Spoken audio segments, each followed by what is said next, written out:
সুবর্ণা মোস্তফা মায়াবী হাসিতে পরিপূর্ণ এক আহ্লাদী কণ্ঠ, যার কথার ফুলঝুরিতে যে কেউই প্রেমে পড়ে যায়। ৮০-এর দশকে দেশের অন্যতম দর্শকপ্রিয় টিভি অভিনেত্রী হিসেবে নিজেকে প্রতিষ্ঠিত করেছেন এক অনন্য মাত্রায়।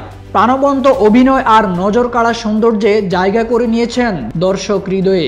কিন্তু সেই জনপ্রিয়তা ধরে রাখতে পারেননি যেদিন থেকে হাসিনার টিকেটে নৌকায় ওঠা শুরু করেছেন সুবর্ণা মোস্তফা।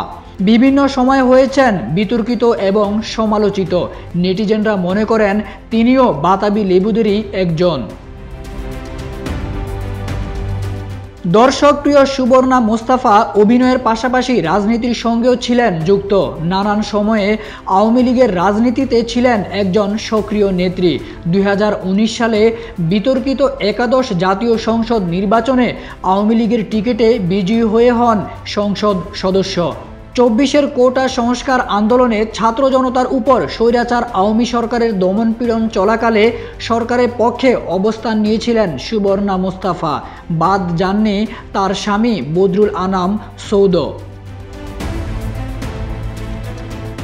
আন্দোলন চলাকালে সুবর্ণা মোস্তফা সহ স্বৈরাচার আওয়ামীপন্থী শিল্পীদের একাংশ চিত্রনায়ক ফেরদৌসের নেতৃত্বে হোয়াটসঅ্যাপে আলো আসবেই নামে একটি গ্রুপে আন্দোলনের বিরুদ্ধে সক্রিয় ছিলেন।